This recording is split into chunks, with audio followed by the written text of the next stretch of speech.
8장. 하나님께서 여호수아에게 말씀하셨다. 겁내지 마라. 머뭇거리지도 마라. 너의 모든 군사를 이끌고 다시 아이로 가거라. 내가 아이 왕과 그 백성과 성읍과 땅을 다 내게 넘겨주었다.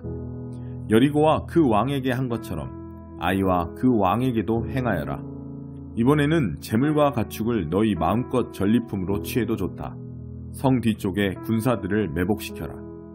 여호수아와 모든 군사들이 아이로 행군할 준비를 마쳤다. 여호수아는 강하고 노련한 군사 3만 명을 뽑아 밤중에 그들을 보내며 지시했다. 잘 들어라. 성 뒤쪽에 매복하되 최대한 바짝 접근하여라. 깨어있어라. 나와 내 군대는 성 정면으로 다가갈 것이다. 그들이 전처럼 우리를 맞서러 나오면 우리는 돌아서서 도망칠 것이다. 그들은 성을 남겨두고 우리를 뒤쫓아올 것이다. 우리가 멀찍이 달아나면 그들은 지난번처럼 저들이 도망친다 하고 말할 것이다. 너희는 이것을 신호삼아 매복지에서 뛰쳐나와 성을 점령하여라. 하나님, 너희 하나님께서 그 성을 손쉽게 너희에게 넘겨주실 것이다. 일단 성을 차지하고 나서는 불살라 버려라. 하나님께서 말씀하시니 너희는 그 말씀대로 행하여라. 시작하여라. 내가 너희에게 명령을 내렸다. 여호수아가 그들을 보냈다. 그들은 아이 서쪽 베델과 아이 사이에 매복하고 기다렸다. 여호수아는 백성과 함께 그날 밤을 보냈다. 여호수아가 아침 일찍 일어나 군대를 소집했다. 그는 이스라엘의 지도자들과 함께 군대를 이끌고 아이로 향했다. 아이성이 보이는 곳까지 전군이 곧장 행진에 올라가서 아이 북쪽에 진을 쳤다. 그들과 아이 사이에는 골짜기가 있었다. 그는 군사 5,000명 정도를 떼어서 성의 서쪽 베델과 아이 사이에 매복시켰다. 주력 부대는 성 북쪽에, 매복 부대는 성 서쪽에 두어 병력 배치를 마쳤다. 여호수아는 골짜기에서 그날 밤을 보냈다. 아이 왕이 이 모든 것을 보았고 그 성의 사람들은 한시도 지체하지 않았다. 왕은 이스라엘과 맞서 싸우려고 아라바로 가는 길목 벌판으로 군대를 거느리고 새벽같이 나왔다. 성 뒤쪽에 자신들을 칠 매복부대가 있다는 것을 왕은 알지 못했다. 여호수아와 온 이스라엘 군대는 쫓기는 척하며 광야 쪽으로 도망쳤다. 성 안에 있던 사람들 모두가 명령대로 그들의 뒤를 쫓았다. 그들은 여호수아를 쫓아 성을 멀리 벗어나 버렸다. 이스라엘을 쫓지 않고 아이나 베델에 남아있는 사람은 한 명도 없었다. 그들이 이스라엘을 뒤쫓는 동안 성은 무방비 상태로 비어 있었다. 그때 하나님께서 여호수아에게 말씀하셨다. 내 손에 든 단창을 아이를 향해 뻗어라. 내가 그 성을 내게 넘겨주겠다. 여호수아는 손에 든 단창을 아이를 향해 뻗었다. 그것을 신호로 해서 매복했던 군사들이 뛰쳐나와 성으로 달려가서 성을 점령하고 재빨리 불을 질렀다. 아이 사람들이 뒤를 돌아보니 성에서 연기가 치솟고 있었다. 그들은 자신들이 벗어날 수 없는 덫에 걸렸음을 알았다. 광야 쪽으로 도망치던 이스라엘 군대가 뒤로 돌아왔다. 매복부대가 성을 점령하여 성에서 연기가 치솟는 것을 보고는 여호수아와 온 이스라엘이 돌아서서 아이 사람들을 공격했다. 그때 매복 군사들도 성에서 쏟아져 나왔다. 양쪽에 이스라엘 사람들을 두고 사이에 아이 사람들이 낀 형국이었다. 어마어마한 살육이 벌어졌다. 아이 왕 외에는 단 한 사람도 살아남지 못했다. 그들은 왕을 생포하여 여호수아에게 데려갔다. 이스라엘은 자신들을 뒤쫓던 아이 사람들을 벌판과 광야에서 모두 죽였다. 이스라엘 사람들은 전투를 마치고 아이로 돌아와 성을 완전히 폐허로 만들었다. 그날 죽은 사람은 남녀 합해서 12,000명으로 아이 사람 전부였다. 아이와 그 모든 백성에 대한 거룩한 진멸이 마무리될 때까지 여호수아는 단창을 뻗어든 손을 내리지 않았다.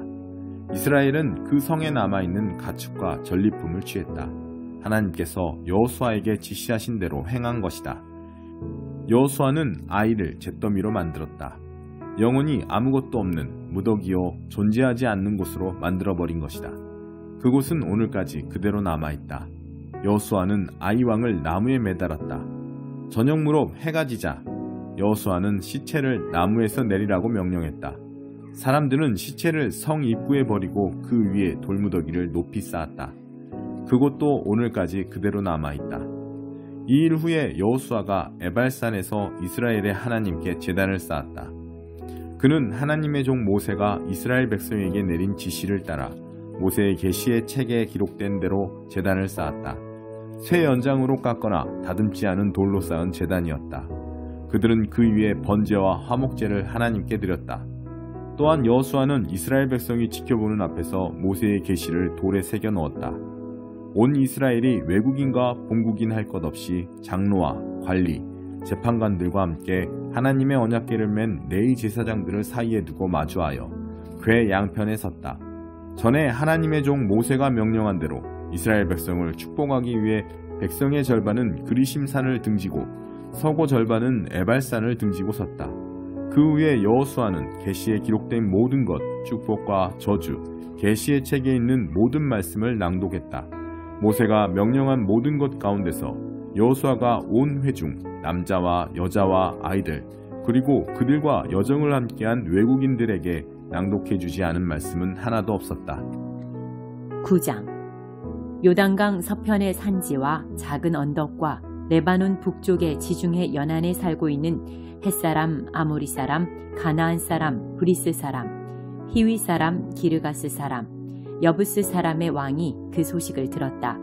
그들은 함께 모여 한 지휘부 아래 여호수아와 이스라엘에 맞서 싸우기로 동맹을 맺었다. 기브온 사람들은 여호수아가 여리고와 아이에 행한 일을 듣고 계략을 꾸몄다. 그들은 나그네로 가장했다. 군데군데 덧대고 기운 자루와 포도주 부대를 나귀에 싣고 너덜너덜한 신발을 신고 누더기 옷을 걸치고 말라 비틀어진 빵 조각과 부스러기 음식만 챙겼다. 그러고는 길갈에 있는 여호수아에게 와서 이스라엘 사람들에게 말했다. 우리는 먼 나라에서 왔습니다. 우리와 조약을 맺어주십시오. 이스라엘 사람들이 이 히위 사람들에게 말했다.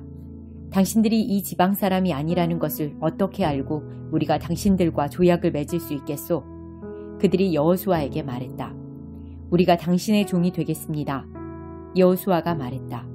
당신들은 누구며 어디서 왔소? 그들이 말했다. 먼 나라, 아주 멀리서 왔습니다. 당신의 종들이 이렇게 온 것은 하나님, 당신의 하나님에 대해 굉장한 일들을 들었기 때문입니다. 그분께서 이집트에서 행하신 모든 일 말입니다. 요단강 동쪽의 두 아모리 왕, 곧 헤스본 왕 시온과 아스다롯에서 다스리던 바산 왕 옥에게 행하신 일도 우리가 들었습니다. 우리 지도자들과 우리나라의 모든 사람들이 길에서 먹을 음식을 싸가지고 가서 그들을 만나시오. 그리고 우리는 당신들의 종이니 우리와 조약을 맺어달라고 전하시오. 하고 우리에게 말했습니다. 당신들을 만나려고 떠나올 때만 해도 이 빵은 갓 구운 것처럼 따끈따끈했습니다. 그런데 보십시오. 빵 조각과 부스러기만 남았습니다. 갈라져서 기운 이 포도주 부대도 처음 포도주를 담을 때는 새 것이나 다름없었습니다. 우리의 옷과 신발도 멀고 험한 길을 오느라 이렇게 누더기가 되었습니다. 이스라엘 사람들은 그들을 살펴보고 그들의 말을 받아들였다. 그러나 이 일에 대해 하나님께 여쭙지는 않았다. 여호수아는 그들과 화친하여 그들의 목숨을 보장하는 조약을 정식으로 맺었다. 회중의 지도자들도 그 조약을 지키기로 맹세했다. 그들과 조약을 맺은 지 사흘 후에 이스라엘 백성은 그 사람들이 줄곧 그곳에 살아온 가까운 이웃인 것을 알게 되었다. 이스라엘 백성은 진을 걷고 출발하여 사흘 후에 그들의 성읍인 기브온, 그비라, 부에롯, 기리앗 여아림에 이르렀다. 그러나 이스라엘 백성은 그들을 치지 않았다. 회중의 지도자들이 이스라엘의 하나님 앞에서 약속했기 때문이다. 그러자 회중은 지도자들에게 반발하고 나섰다. 지도자들이 단합하여 회중에게 대답했다. 우리가 이스라엘의 하나님 앞에서 그들에게 약속했습니다. 그러니 그들에게 손을 대서는 안 됩니다. 그들을 살려주지 않으면 약속을 어긴 책임을 면할 수 없을 것입니다. 지도자들은 이어서 말했다. 우리는 그들을 살려둘 것입니다. 다만 그들은 온 회중을 위해 장작 패는 자와 물 깃는 자로 살아갈 것입니다. 지도자들이 약속한 대로 되었다. 여호수아가 기브온 사람들을 불러 모아 말했다. 어째서 당신들은 우리 가까이 있는 이웃이면서 우리는 아주 먼 곳에 삽니다라는 말로 우리를 속였소. 그러니 당신들은 저주를 받아 지금부터 막노동을 해야 할 것이요. 내 하나님의 집을 위해 장작 패는 자와 물 깃는 자가 될 것이요. 그들이 여호수아에게 대답했다. 하나님, 당신의 하나님께서 그분의 종 모세를 통해 명령하신 말씀, 곧 온 땅을 당신들에게 주고 그 땅에 사는 사람들을 모두 멸하라고 하신 말씀을 우리가 똑똑히 들었습니다. 우리는 당신들 때문에 겁이 났습니다. 그래서 그렇게 했습니다. 그게 전부입니다. 이제 우리는 당신의 처분에 따르겠습니다. 당신이 옳다고 여기시는 대로 우리에게 행하십시오. 사정이 그렇게 된 것이었다. 여호수아는 이스라엘 백성이 그들을 죽이지 못하도록 보호했다. 그는 그들로 하여금 회중이 쓰고 하나님이 택하신 곳에서 하나님의 제단에서 쓸 장작 패는 자와 물 깃는 자로 삼았다. 오늘까지도 그들은 그 일을 하고 있다.